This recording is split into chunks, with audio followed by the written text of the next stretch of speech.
Olá a todos, aqui é o professor Samuel Marques, professor de Direito Constitucional do Implacável Concursos, para mais uma videoaula de resolução de exercícios aqui no canal do YouTube do Implacável Concursos. Para você que ainda não é inscrito, por favor, clique em inscrever-se, curte esse vídeo, compartilhe com seus amigos e vamos lá para uma videoaula focada no concurso da Polícia Civil do Paraná. Bom, pessoal, vamos aqui comigo para a gente começar a analisar o nosso material sem perder tempo. Então, Direito Constitucional com o professor Samuel Marques, esse que vos fala. Aqui está à sua disposição o meu Instagram. Caso você tenha alguma dúvida sobre a nossa aula, pode mandar lá mensagem no direct, que eu costumo responder com a maior celeridade possível. Vamos lá para a nossa primeira questão. Diz assim a primeira questão: com relação ao direito à associação, assinale a opção correta. Direito à associação está previsto no artigo 5º da nossa Constituição Federal e você vai encontrar isso no artigo 5º do inciso 17, ao inciso 21.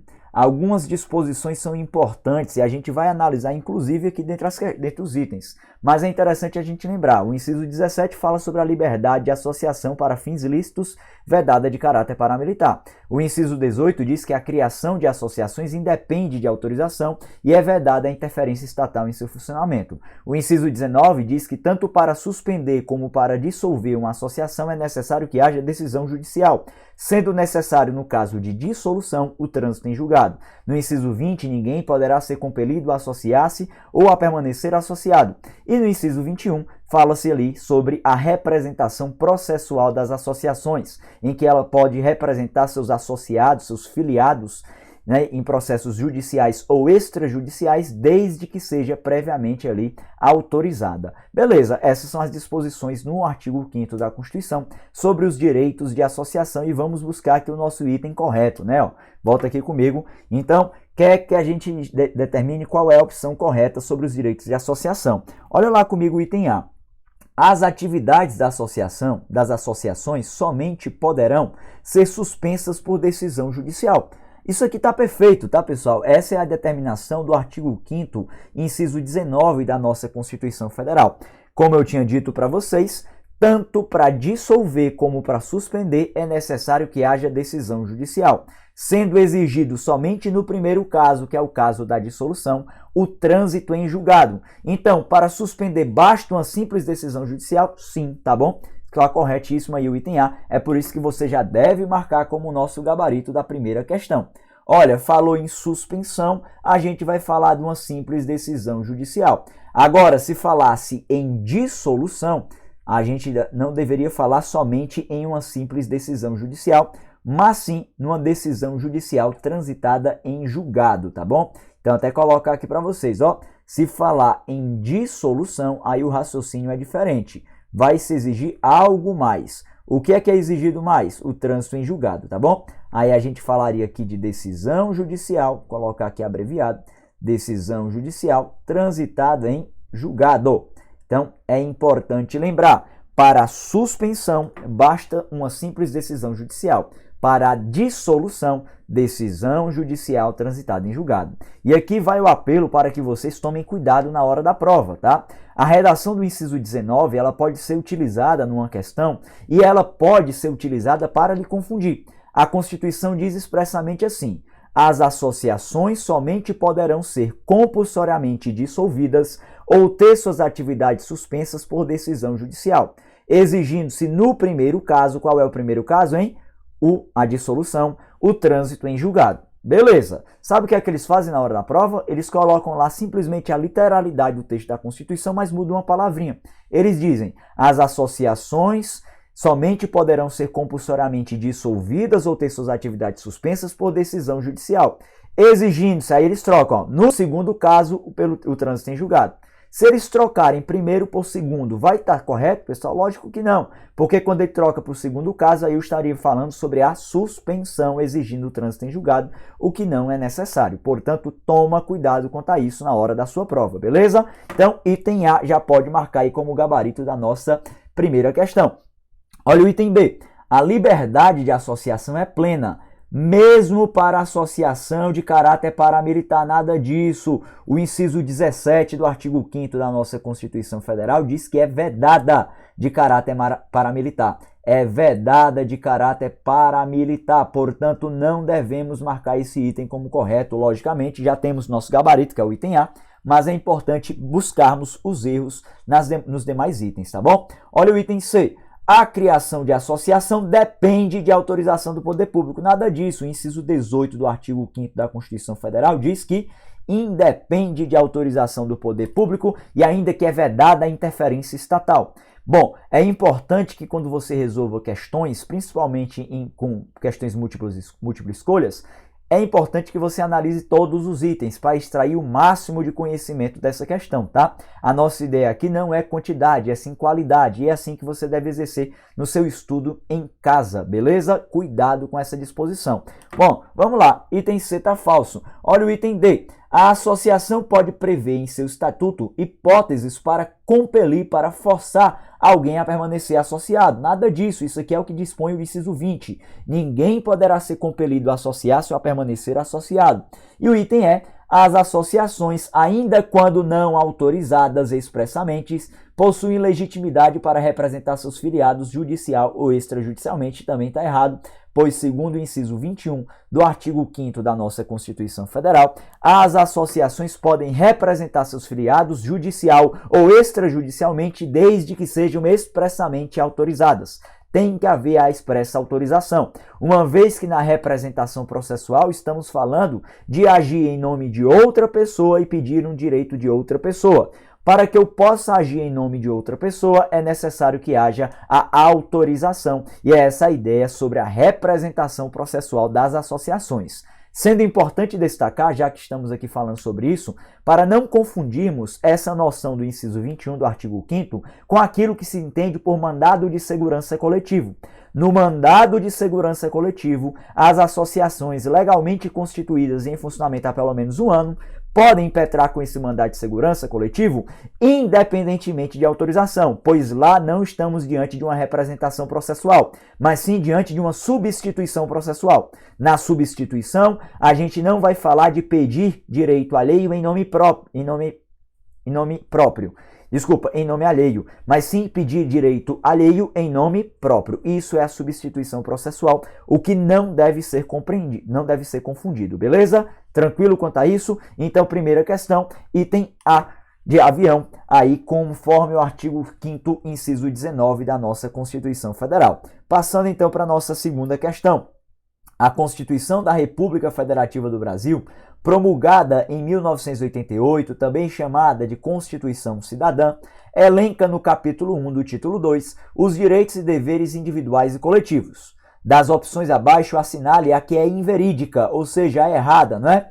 Beleza, vamos procurar aqui as disposições. Olha lá o item A. A propriedade atenderá à sua função social. Se você observar bem, o artigo 5º, inciso 23 da nossa Constituição Federal, fala justamente sobre a função social da propriedade, portanto, não devemos marcar este item. Bom, o que é a função social da propriedade? Trata-se da ideia de que a propriedade ela não atenderá somente ao seu proprietário. Toda propriedade é exercida por seu proprietário, porém não exerce de forma absoluta, uma vez que não existem direitos fundamentais absolutos. Neste caso, existem relativizações. A função social da propriedade é uma delas. A ideia de que a propriedade, por mais que ela sirva ao proprietário, também deve servir à sociedade. Aqui demos exemplos, podemos dar, por exemplo, as calçadas. A calçada do seu imóvel é o exercício da função social da propriedade, pois ela pertence a você, porém, ela é utilizada por toda a sociedade, tá bom? Essa é uma ideia interessante sobre função social da propriedade, é uma limitação do direito de propriedade. Tá correto o item A, portanto, você não deve marcar porque ele quer a que está incorreta. Olha lá o item B. A criação de associações e, na forma da lei, a de cooperativa, independem de autorização do poder público. Corretíssimo, a gente já falou sobre isso aqui, lá no artigo 5º, inciso 18 da nossa Constituição Federal. Olha o item C. É assegurado o direito de resposta proporcional ao agravo, além da indenização por dano material, moral à imagem. Também está correto de acordo com o inciso 5, né? Até é interessante a gente recordar essa noção do inciso 5 do artigo 5º da Constituição. O direito de resposta proporcional ao agravo, além de indenização pelo dano material, moral ou à imagem. Importante destacar que esse direito de resposta ele nasce após o exercício da liberdade de manifestação de pensamento. Todo mundo é livre para expressar sobre o seu pensamento, né, de acordo com o artigo 5º, inciso 4. Somente devemos respeitar a ideia de que é vedado o anonimato. Sendo vedado o anonimato, isso é garantido, isso é destacado por quê? Por conta do direito de resposta, uma vez que a ofensa proferida por um indivíduo gera a outro o direito de resposta, por isso que deve ser vedado o anonimato.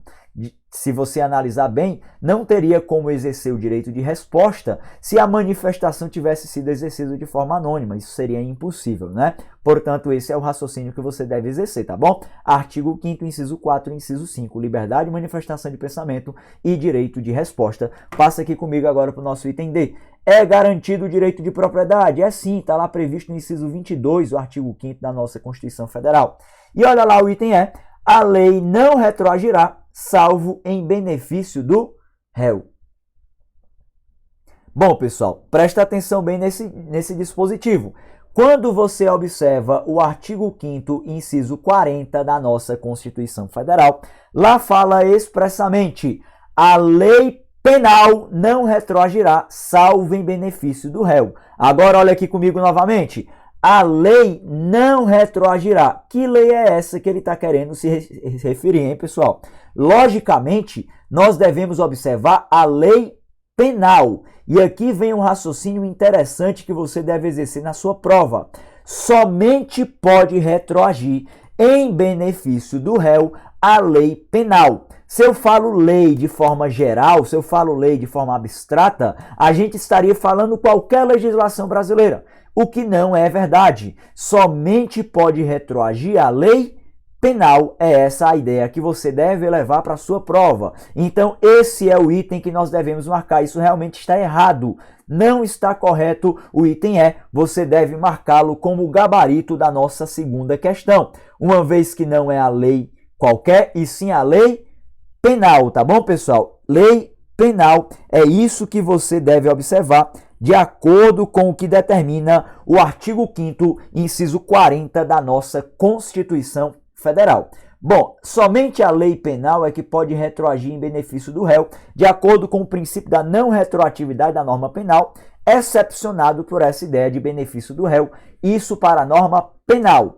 Se eu falar de outras leis, lei processual civil, lei processual penal, lei civil, lei trabalhista, nenhuma delas pode retroagir, somente a lei penal. E aqui vai até um raciocínio interessante, tá? Não confunda lei penal com lei processual penal. A lei penal é aquela que tipifica condutas e comina penas. Isso é lei penal. A lei processual penal, por sua vez, ela estabelece procedimentos processuais. Não devem ser confundidos. Somente pode retroagir em benefício do réu a lei penal, de acordo com o artigo 5º, inciso 40. Está aí o item que você deve marcar, o item E. Aqui a fundamentação constitucional para tal, beleza? Passando então para a nossa terceira questão. Olha lá comigo. O mandado de segurança coletivo pode ser impetrado por... Falou em mandado de segurança coletivo, nós devemos observar o artigo 5º, inciso 70 da nossa Constituição Federal. Diz a Constituição que o mandado de segurança coletivo pode ser impetrado por partido político com representação no Congresso Nacional, por organização sindical, por entidade de classe ou associação legalmente constituída em funcionamento há pelo menos um ano. Esses são os legitimados para propor mandado de segurança coletivo. Só que algumas informações devem ser levadas em consideração. Primeiro ponto, o que é um partido político com representação no Congresso Nacional?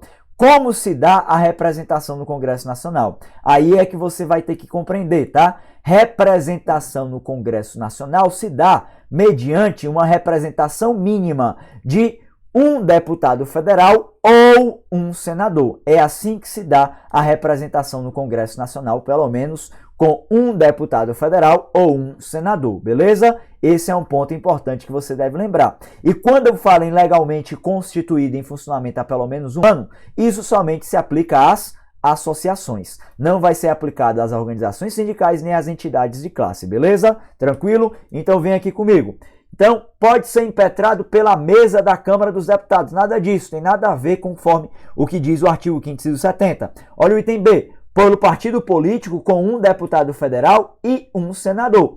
Bom, pessoal, se o partido político tem um deputado federal e um senador, ele tem representação no Congresso Nacional? Tem. Sabe por quê? Porque para ter representação mínima no Congresso Nacional, bastava ele ter um parlamentar. Esteja ele na Câmara, esteja ele no Senado. Vou até anotar isso aqui para você. Você já pode marcar esse item B de bola como nosso gabarito da terceira questão, mas devemos lembrar que representação no Congresso Nacional, a representação no Congresso Nacional, ela vai se dar a partir de pelo menos um deputado federal ou um senador, tá bom? Representação no Congresso Nacional vai ser garantida com, no mínimo, colocar aqui para vocês, no mínimo, um deputado federal, que é aquele que fica na Câmara dos Deputados, um deputado federal, ou, vou botar bem grandinho aqui esse ou aqui, só para você lembrar, tá? Ó, ou um senador. Então, aqui é que se dá a representação mínima no Congresso Nacional. E se a questão, se o item disse que o partido político tem um deputado e um senador, isso aqui significa dizer que tem quantos parlamentares? Tem 2, né? Isso significa dizer que ele conseguiu bater ali a meta da representação no Congresso Nacional. Mas eu gostaria que vocês tomassem cuidado. Quando eu digo, no mínimo, um deputado federal ou um senador, isso é para bater a representação mínima no Congresso Nacional. Logicamente que se na hora da sua prova disser que o partido político tem 30 deputados federais, 20 senadores, ele já consegue propor mandado de segurança coletivo, uma vez que ele bateu essa representação mínima. Então, cuidado com o tipo de raciocínio que vai ser cobrado de você na hora da prova. Agora, se falasse que para propor mandado de segurança coletivo, o partido político deve ter no mínimo um deputado federal e um senador. Estaria certo ou errado? Neste caso, estaria certo, porque quando eu falo no mínimo um deputado federal e um senador, estaria falando de 2, né? Já que a partícula I aí seria o quê? Uma aditiva. Então, cuidado com essa disposição, por favor, na hora da sua prova. O item B de bola deve ser marcado aí como nosso gabarito, de acordo com o artigo 5º, inciso 70, linha A. Procurador-Geral da República não pode propor mandado de segurança coletivo, não pode impetrar, nem o presidente da República. E olha, o item é, pelas associações legalmente constituídas em funcionamento há pelo menos 6 meses. Nada disso. 1 ano, é isso que determina a Constituição Federal. O mínimo de 1 ano para propor mandado de segurança coletivo, uma associação. Daí estamos diante da nossa terceira questão, item B de bola. Passa então para a nossa quarta questão. Olha lá comigo. A Constituição da República Federativa do Brasil de 88 disponibiliza uma ação sempre que a falta de norma regulamentadora torne inviável o exercício dos direitos e liberdades constitucionais e das prerrogativas inerentes à nacionalidade, à soberania e à cidadania. Essa ação denomina-se o quê, hein? Qual é o remédio constitucional que visa questionar a falta de uma lei, a falta de uma norma regulamentadora que prejudica o direito constitucional? Você deve lembrar, olha, está faltando uma norma regulamentadora, o remédio vai ser o mandado de injunção, de acordo com o que determina o artigo 5º, inciso 71 da nossa Constituição Federal. Vem aqui comigo, tá? Então vamos marcar logo aqui o item C de casa, como o gabarito da nossa quarta questão. E essa disposição você vai observar o artigo 5º, inciso 71 da nossa Constituição Federal. Artigo 5º, inciso 71 da nossa Constituição Federal. Bom, pessoal, a norma regulamentadora é uma lei. Sempre que faltar uma lei para que o direito possa ser aplicável, você vai utilizar do mandado de junção.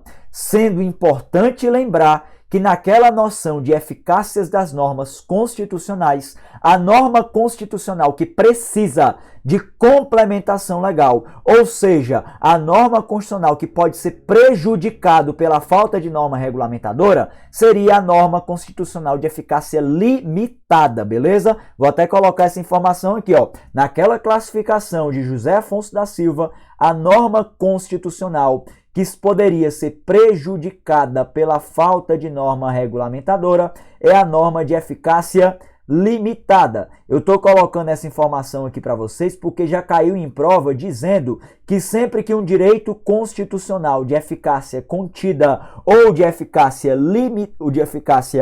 plena for prejudicado pela falta de norma regulamentadora, caberá mandado de junção. Nada disso. Mandado de junção cabe diante de normas constitucionais de eficácia limitada. É isso que você deve lembrar, uma vez que trata-se da única norma que precisa de complementação legal, tá bom? Então, cuidado com essa disposição. Você vai marcar aí o item C de casa como o gabarito da nossa quarta questão. Mandado de junção é a resposta. Passando então para a nossa quinta questão, sobre direitos de nacionalidade.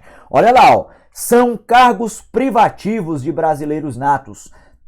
Todos os citados abaixo, exceto. Bom, falou em cargos privativos de brasileiro nato, nós devemos observar o que diz o artigo 12, parágrafo 3º da nossa Constituição Federal. O artigo 12, parágrafo 3º da nossa Constituição Federal vai falar dos seguintes cargos como privativos de brasileiro nato: de presidente e de vice-presidente da República, de presidente da Câmara dos Deputados, de presidente do Senado Federal, de ministro do Supremo Tribunal Federal, de carreiras diplomáticas oficiais das Forças Armadas e ministro de Estado da Defesa. São 8 cargos privativos de brasileiro nato. São 8, embora previstos em 7 incisos, né? Porque o vice-presidente deve ser lembrado também como privativo de brasileiro nato, beleza? Então vamos buscar aqui a nossa resposta, né? Ó, então, presidente e vice-presidente da República são privativos de brasileiro nato? São. Então você não deve marcar.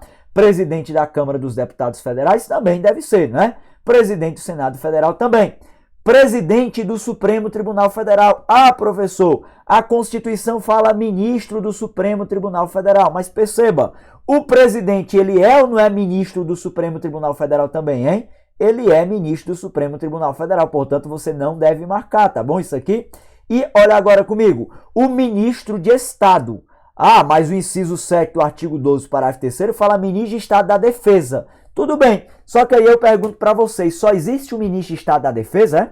Não, né? Existe o ministro de Estado da Justiça, da Segurança Pública, existe o ministro de Estado da Economia, da Saúde, da Educação, enfim. Toma cuidado. Quando eu falei ministro de Estado, quando a questão falou em ministro de Estado, está se referindo a qualquer um, que não é o caso, pois somente o cargo de ministro de Estado da Defesa é que deverá ser considerado como privativo de brasileiro nato. É daí que você vai marcar esse item E como gabarito. E perceba bem que o item D, ele tentou lhe confundir porque colocou o termo presidente, uma vez que o artigo 12, parágrafo 3º, só fala em ministro. Bom, tá errado porque o ministro do Supremo, na verdade você não deve marcá-lo porque o ministro do Supremo Tribunal Federal é que vai exercer a função de presidente do Supremo. Logicamente, seria também privativo de brasileiro nato, tá? E o item E, você deve marcar ele como o nosso gabarito, uma vez que o ministro de Estado que é privativo de brasileiro nato é o ministro de Estado da Defesa. Não é qualquer um, é somente o ministro de Estado da Defesa.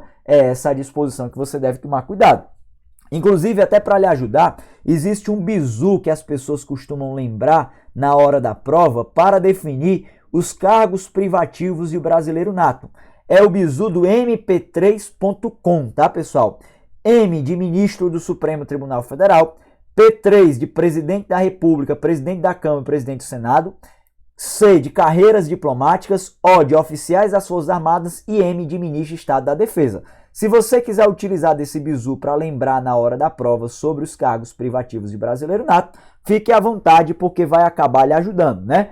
Tudo que for para somar é importante para a sua trajetória nos concursos públicos. Portanto, lembra desse bizu, pode lhe ajudar na hora da prova, tá bom? Bom, pessoal, então item E na nossa quinta questão, este é o nosso gabarito. Passando para a nossa sexta questão. Lá vai dizer assim: no capítulo referente à nacionalidade, a Constituição Federal estabelece que os nascidos na República Federativa do Brasil, ainda que de pais estrangeiros, desde que estes não estejam a serviço de seu país, são considerados o quê, hein?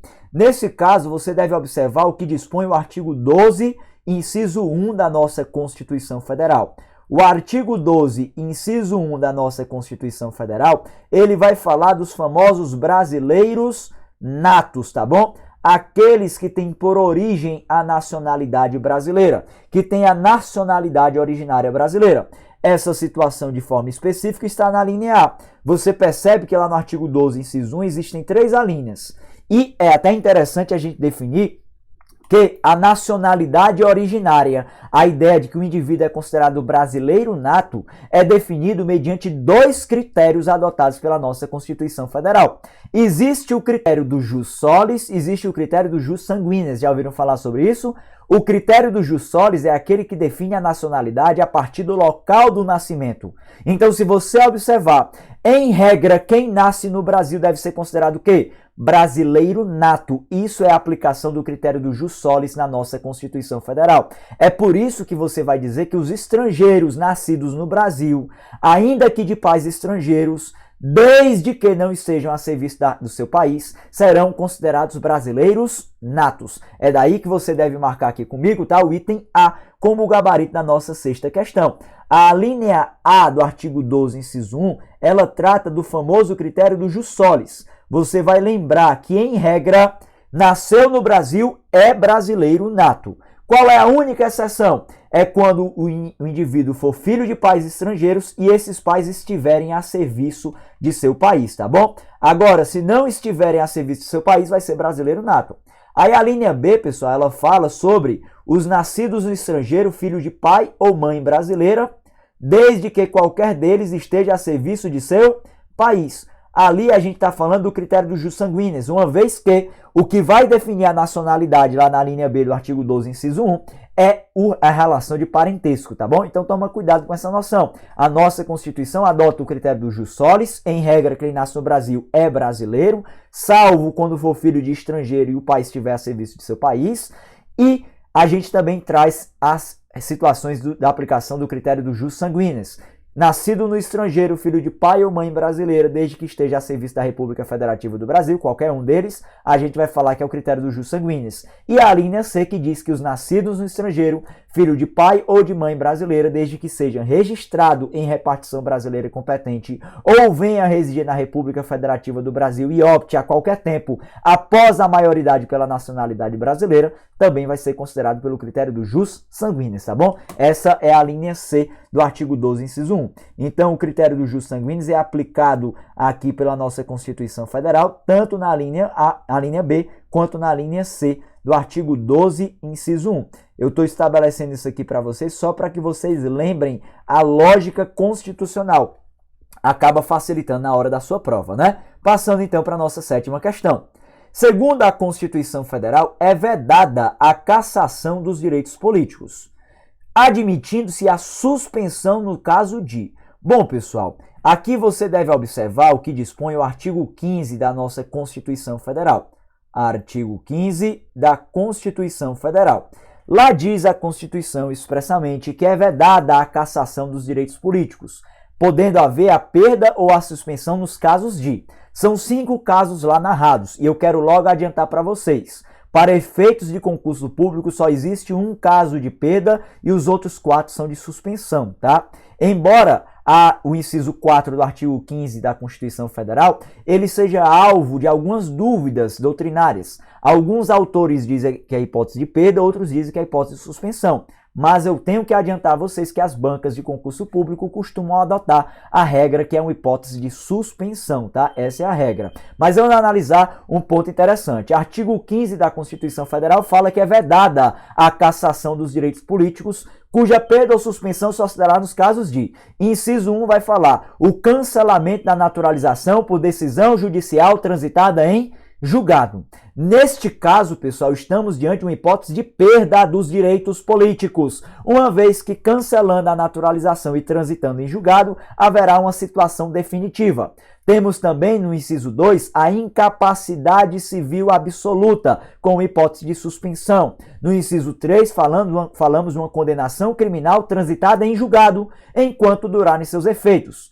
No inciso 4, falamos do não cumprimento de obrigação legal a todos imposta e de recusa a cumprir a obrigação alternativa nos termos do artigo 5º, inciso 8, aquela noção de escusa de consciência, que para a doutrina majoritária, para os concursos públicos, isso são hipóteses de suspensão dos direitos políticos. Essa é a regra. E no inciso 5, fala sobre a improbidade administrativa nos termos do artigo 37, parágrafo 4º. Então, são essas as 5 hipóteses de perda ou suspensão, sendo destacado que a perda é o cancelamento da naturalização por decisão judicial transitada em julgado, tá bom? Agora vem aqui comigo para a nossa questão. A questão está pedindo uma situação de suspensão dos direitos políticos. Então vamos buscar aqui uma suspensão. Item A, o procedimento declarado incompatível com o decoro parlamentar. Olha, pessoal, isso aqui pode gerar a cassação do mandato. A cassação do mandato, mas não a perda dos direitos políticos, tá bom? Aqui gera a cassação do mandato, não a perda dos direitos políticos. Isso é importante a gente determinar. Cassar mandato é a perda do mandato parlamentar. Direitos políticos, a gente está falando do direito de votar e de ser votado, tá bom? Olha lá o item B. A condenação criminal não transitada em julgado, mas com decisão condenatória proferida em segundo grau de jurisdição. Nada disso, tá, pessoal? Aqui gera inelegibilidade, segundo o que determina a lei da ficha limpa. De suspensão de direitos políticos, não. Item C. O cancelamento da naturalização por decisão administrativa. Olha, isso aqui não gera suspensão. E a perda dos direitos políticos se dá por decisão judicial transitada em julgado, né, nesse caso.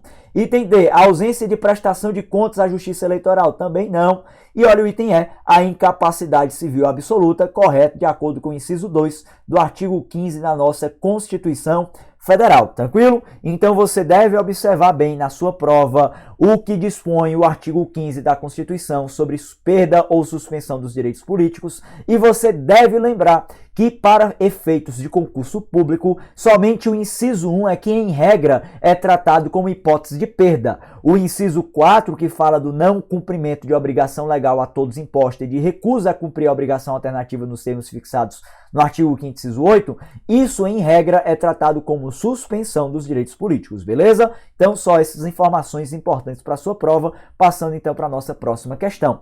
Sétima questão, item E, o nosso gabarito. Passando agora para a nossa oitava questão, olha lá comigo. Assinale a alternativa que indica aqueles que são inelegíveis e inalistáveis. Em questão de direitos políticos, quando eu falo inelegível, é aquele que não pode ser eleito. Inalistável é aquele que não pode votar. Aqui, pessoal, vocês devem observar bem o que determina o parágrafo 4º do artigo 14 da nossa Constituição Federal e o que determina o artigo 14, parágrafo 2º, tá bom? Então vamos colocar aqui, ó, você deve tomar cuidado com o artigo 14, parágrafo 2º e com o parágrafo 4º. O parágrafo 2º fala sobre os inalistáveis. Quais são eles? Os inalistáveis são os estrangeiros e os conscritos. E o parágrafo 4º ele vai falar sobre os inelegíveis, os que não podem ser eleitos. Quem são eles? Os estrangeiros, os conscritos e os analfabetos. Só que eu gostaria que vocês tomassem cuidado com os analfabetos. Analfabeto pode votar? Pode. Analfabeto é alistável, porém o analfabeto é inelegível. Agora repara bem para a nossa questão. Ele perguntou para você, ele pediu para você indicar a alternativa que o indivíduo ali seja inelegível e inalistável. Então não vamos falar de analfabetos, né? A gente vai falar aqui somente de quem? Dos estrangeiros e dos conscritos. Estrangeiros e dos conscritos. Para quem não sabe quem é o estrangeiro, trata-se daquele indivíduo que não tem a nacionalidade brasileira. É aquele que nem é brasileiro nato, nem é brasileiro naturalizado. E o conscrito é referente àquele que está prestando serviço militar inicial e obrigatório, tá bom? Então, cuidado. E aqui eu devo lembrar com vocês que quando a gente fala em analfabetos, estes são inelegíveis, porém não são inalistáveis, tá bom? Somente são inelegíveis. Somente inelegíveis, tá bom? Vou colocar aqui para vocês. Somente inelegíveis. É isso que a gente deve compreender na hora da nossa prova quanto ao analfabeto. Quer dizer que ele pode votar, só não pode ser votado. Olha lá o nosso item A. Os conscritos e os analfabetos. Olha, pessoal, conscrito é inelegível, conscrito é inalistável. Mas analfabeto é inalistável, é? É não, tá falso aqui o item A. Item B, os idosos. Também tá falso, porque o idoso não tem nada a ver em relação à ideia de voto, tá? Na verdade, você deve até tomar cuidado quanto a isso. Entende-se que o voto não é obrigatório para os maiores de 70 anos, o que também não deve ser confundido com os idosos, pois idoso é a partir dos 60 anos, né? Então não confunda isso, tá? Voltando para cá, os maiores de 60 anos. Aí falou a mesma coisa que idoso. Juiz de direito vota sim, tá? Tá falso. Você vai marcar então o item E, nenhuma das alternativas anteriores. Este é o gabarito. Uma vez que indica aqueles que são inelegíveis e inalistáveis, nenhum dos itens aí deve ser marcado como correto, tá bom? Marca o item E como o gabarito da nossa 8ª questão. Passa então para a nossa 9ª questão. Olha lá o que é que vai falar agora sobre segurança pública. Sobre as guardas municipais, considere as alternativas a seguir. Falou em guarda municipal, você vai observar o parágrafo 8º do artigo 144 da nossa Constituição Federal. Beleza. Olha lá a primeira afirmativa. São destinadas à proteção dos bens, serviços e instalações municipais. Perfeito, de acordo com o que determina o parágrafo 8º. Bom, olha a nossa segunda afirmativa. Tem por competência o policiamento ostensivo. Nada disso, tá? A Guarda Municipal, segundo a Constituição Federal, não exerce policiamento ostensivo. Ela exerce o que a gente chama de polícia patrimonial. Isso de acordo com a Constituição, tá? Sendo até importante destacar o seguinte: não confunda a competência legal da Guarda Municipal com a competência constitucional. Pois a Constituição, ela só fala, pessoal, em proteção de bens, serviços e instalações dos municípios. Agora, quando eu falo da legislação, existe o Estatuto Geral da Guarda Municipal que dá a ela outras atribuições mais. Mas na Constituição, somente polícia patrimonial, proteção de bens, serviço e instalação, tranquilo? Passando agora para o nosso tópico, nossa terceira afirmativa. Tem por atribuição reprimir o tráfico ilícito de entorpecentes. Falso. A atribuição constitucional dela é proteção de bens, serviços e instalações. E olha agora a nossa quarta afirmativa. Não são de criação obrigatória. Tá correto, tá? Até porque se você observar bem, olha o que é que a Constituição Federal fala.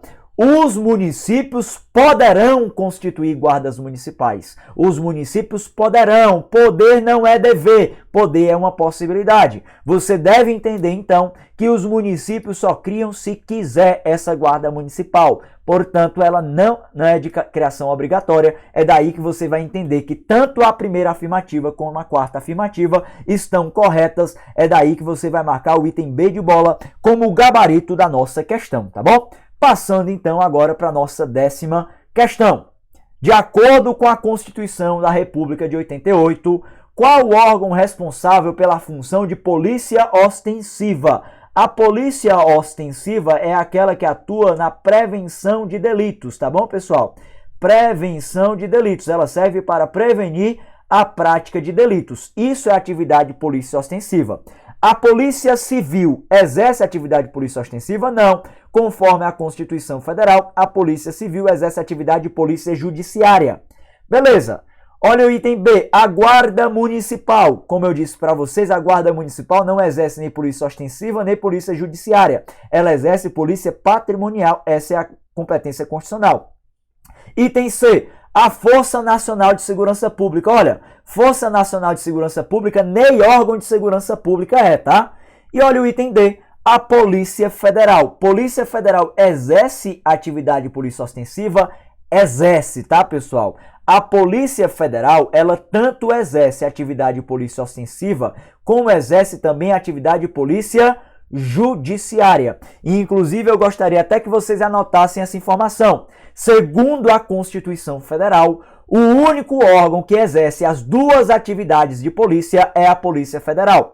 Ela tanto exerce atividade de polícia ostensiva, como exerce atividade de polícia judiciária. Ela é o único órgão ambivalente. É assim que a gente deve compreender, tá? A Polícia Federal é o único órgão ambivalente, pois, segundo a Constituição Federal, a Polícia Federal exerce tanto a atividade de polícia ostensiva como a atividade de polícia judiciária, tranquilo? Portanto, item D de dado, gabarito aí da nossa 10ª questão. O item E está falso, nenhuma das alternativas corretas está falso, beleza? Bom, pessoal, então aqui foram 10 questões envolvendo os assuntos variados do seu concurso da Polícia Civil do Estado do Paraná. E eu gostaria de dizer para vocês o seguinte, tá? O caminho para a sua aprovação está diante de um trajeto em que você tanto deve estudar a teoria como deve estudar também a resolução de questões. E a dica que eu dou para vocês é que o estudo sobre as questões deve ser feito dessa forma que a gente analisou. Perceba que a gente passou aqui 40 minutos analisando 10 questões de direito constitucional. Nesses 40 minutos, o que foi que a gente fez? A gente extraiu o máximo de conhecimento de cada item da questão. De cada questão, a gente extraiu o máximo de conhecimento, pois é assim que a gente lapida o nosso conhecimento teórico, tá bom? Então, a dica que eu dou para vocês é a seguinte: resolvam questões. Aula de resolução de exercício é muito importante para o seu estudo, para a sua trajetória no concurso público.